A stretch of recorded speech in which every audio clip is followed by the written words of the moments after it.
एक बार पुत्र और पिता जलमार्ग से यात्रा कर रहे थे और दोनों रास्ता भटक गए।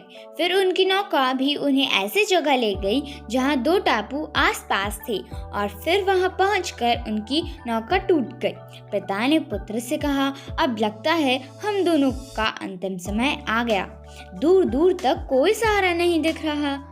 अचानक उन्हें एक उपाय सूझा। अपने पुत्र से उन्होंने कहा कि वैसे भी हमारा अंतिम समय नजदीक है, तो क्यों ना हम ईश्वर की प्रार्थना करें। उन्होंने दोनों टापू आपस में बांट लिए, एक पर पिता और एक पर पुत्र, और दोनों अलग अलग ईश्वर की प्रार्थना करने लगे। पुत्र ने ईश्वर से कहा, हे भगवान, इस टापू पर पेड़ पौधे उग जाएं, जिसके फल फूल से हम अपनी भूख मिटा सकें। प्रार्थना सुनी गई। तत्काल पेड़ पौधे उग गए और उसमें फल और फूल भी आ गए। उसने कहा, यह तो चमत्कार हो गया। फिर उसने प्रार्थना की, एक सुंदर स्त्री आ जाए जिससे हमें यहाँ उसके साथ रहकर अपना परिवार बसाएं। तत्काल एक सुंदर स्त्री प्रकट हो गई।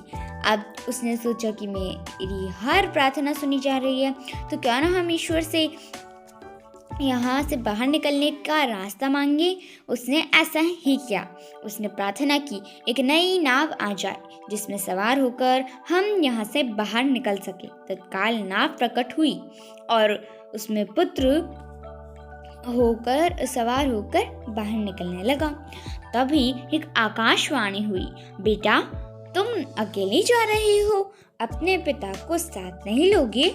तो पुत्र ने कहा, उनको छोड़ो, प्रार्थना तो उनने भी की थी, लेकिन आपने उनकी एक भी नहीं सुनी। शायद उनका मन पवित्र नहीं है, तो उन्हें इसका फल भोगने दो ना। आकाशवाणी कहती है, बेटा, क्या तुम्हें पता है कि तुम्हारे पिता ने क्या प्रार्थना की? पुत्र बोला, नहीं। तो सुनो, तुम्हारे पिता ने एक ही प्रार्थना की, हे भगवान, मेरा बेटा आपसे जो मांगे उसे दे देना।